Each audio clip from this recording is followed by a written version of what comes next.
सुप्रभात बच्चों। आज हम आपकी पाठ्य पुस्तक हिंदी के पाठ 11 का अध्ययन करेंगे, जिसका शीर्षक है हिंद देश के निवासी। तो बच्चों, ये पाठ एक कविता के रूप में है। इसके माध्यम से कवि ने हमारे देश की विविधता में एकता का वर्णन किया है। यानी कि हमारे देश में विभिन्न जाति, धर्म, संप्रदाय को मानने वाले लोग रहते हैं, उनका रहन सहन अलग है, लेकिन फिर भी हमारे देश में एकता के दर्शन होते हैं। तो चलिए पाठ को पढ़ते हैं, हिंद देश के निवासी। तो बच्चों, जो हम पाठ पढ़ने जा रहे हैं वो है इकाई 4 महान व्यक्तित्व के अंतर्गत पाठ 11 हिंद देश के निवासी। प्रस्तुत पाठ में कवि ने हमारे देश की सुंदरता और विविधता में एकता का वर्णन किया है कि हमारा देश बहुत सुंदर है, आकर्षक है, साथ ही साथ यहाँ पर विविधता में एकता भी देखने को मिलती है। पढ़ते हैं।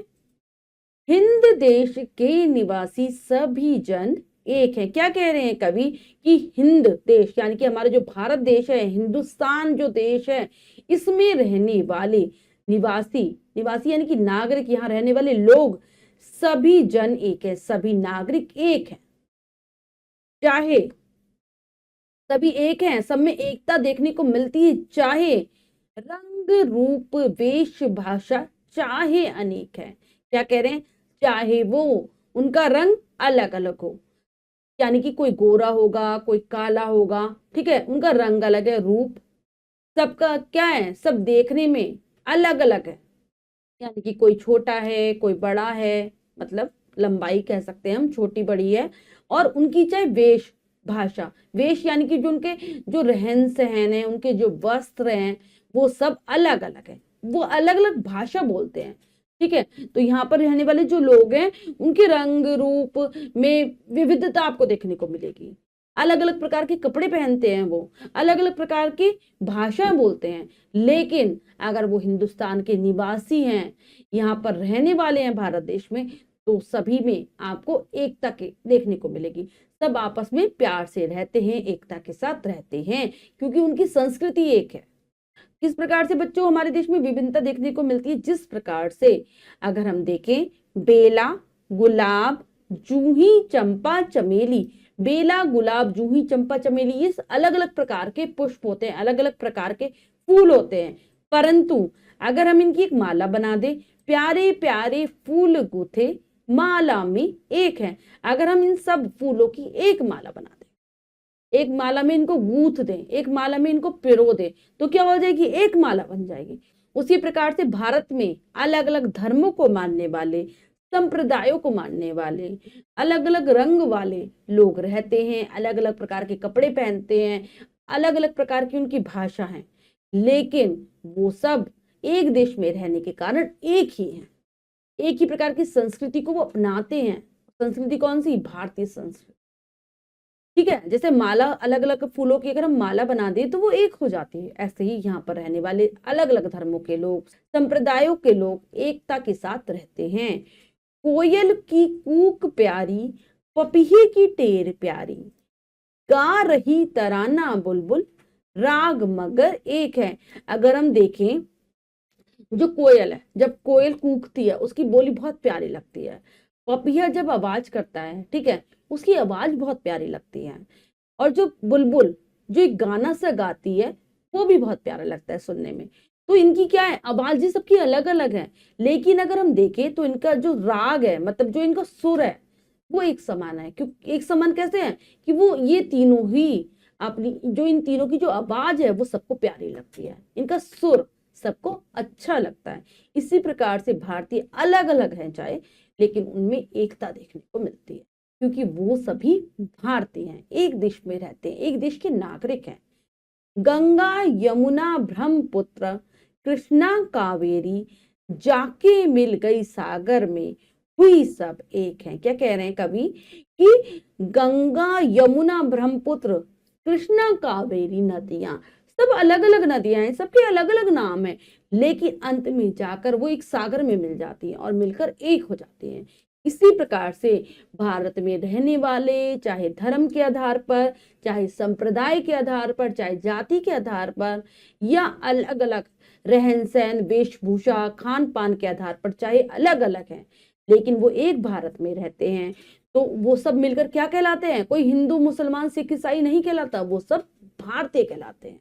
जिस प्रकार से सारी नदियां अंत में सागर में जाकर मिल जाती है, तो कोई नदियों के नाम से नहीं पुकारता, सब उनको सागर ही कहेंगे। इसी प्रकार से सारे अलग अलग धर्मों के लोगों को भारतीय ही कहा जाता है। तो बच्चों, हमने पाठ को बहुत अच्छे से समझकर पढ़ लिया है। अब हम पाठ के शब्दार्थ कर लेते हैं। आप कविता को अच्छे से याद करने का प्रयास करेंगे। निवासी रहने वाला, जन लोग, वेश वस्त्र, राग सुर आवाज। आप पाठ के शब्दार्थों को भी याद कर लेंगे। अब हम पाठ का अभ्यास कार्य कर लेते हैं। पहला प्रश्न है, लिखिए में से प्रश्न पढ़ते हैं, करने का प्रयास करते हैं। सही विकल्प पर सही का निशान लगाइए।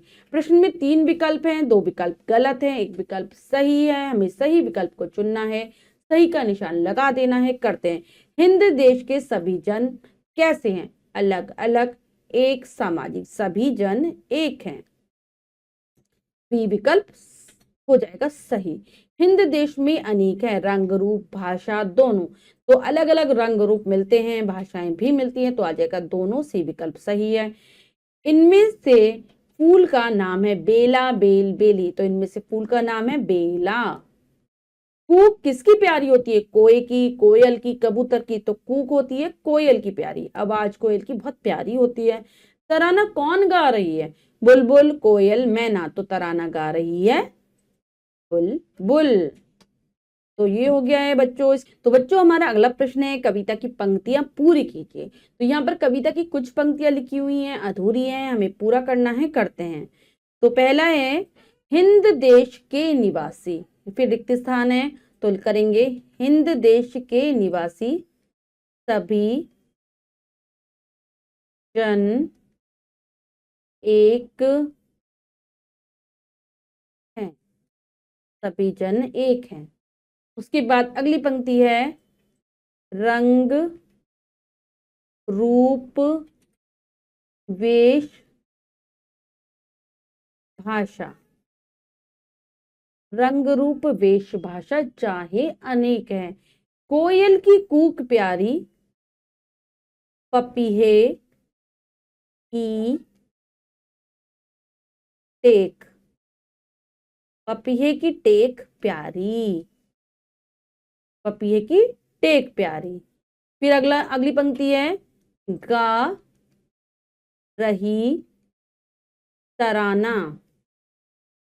तराना मतलब गाना, तराना, गा रही तराना क्या आ जाएगा? बुलबुल, बुलबुल। गा रही तराना बुलबुल, राग मगर एक है। एक बार फिर से पढ़ लेते हैं, हमने पूर्ण कर ली है पंक्तियां। हिंद देश के निवासी सभी जन एक हैं, रंग रूप वेश भाषा चाहे अनेक हैं। कोयल की कूक प्यारी, पपीहे की टेक प्यारी, गा रही तराना बुलबुल, राग मगर एक है। तो बच्चों, ये कार्य हमने पूर्ण कर लिया है। इसके बाद जो भी कार्य दिया गया है वो आपको स्वयं करना है अपनी अभ्यास पुस्तिका में, सुंदर सुंदर अक्षरों में।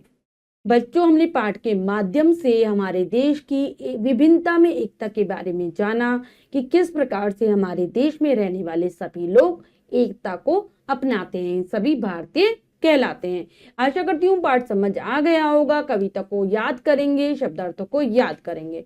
मिलते हैं अगली कक्षा में नए पाठ के साथ। तब तक के लिए स्वस्थ रहिए, प्रसन्न रहिए। धन्यवाद।